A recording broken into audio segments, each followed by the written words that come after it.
বিএনপিতে নেওয়া হবে না। তুমি রিফাইন্ড আওয়ামী লীগকে বিএনপি বানানোর ষড়যন্ত্রে লিপ্ত হয়েছ। 2018 সালেও তুমি আরেক আওয়ামী লীগ থেকে টাকা নিয়ে তার পক্ষে দালালি করেছিলা, সফল হও নাই। তুমি এখন আরেক আওয়ামী লীগের পক্ষে দালালি শুরু করেছো। তোমার শাস্তি মিরসরাইবাসী দিবে, তোমার শাস্তি দেশ নায়ক তারেক রহমান দিবে।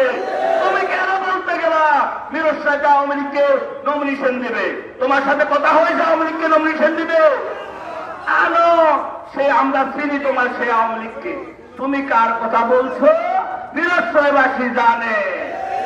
তুমি সেই আওয়ামী লীগের নেতার দরজা খুলে দাও গাড়ি। তুমি মিয়া বেরোচ্ছ বেহায়া, আমরা দেখছি ভিডিওর মাধ্যমে। তুমি আওয়ামী লীগের সেই নেতার গাড়ির দরজা খুলে দাও। তুমি কত নিকৃষ্ট বিএনপির নেতা, সব জানা। তুমি মিয়া বারবার বিএনপিকে নিয়ে আওয়ামী লীগের ফাটানো খেলা খেলার চেষ্টা করছো।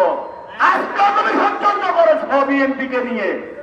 তোমার বাবারাও ষড়যন্ত্র করে বিএনপিকে মিরসরাই থেকে আমাদেরকে বিএনপি থেকে বিচ্ছিন্ন করতে পারো নাই। তুমিও পারবে না মিয়া।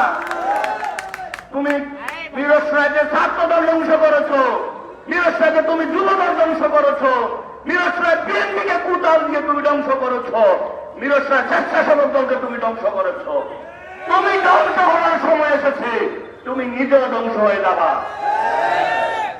আমরা জানতে চাই তুমি কোন আওয়ামী লীগের সাথে আঘাত করেছো, সেই আওয়ামী লীগের নামটা আমাদেরকে একটু বলবা।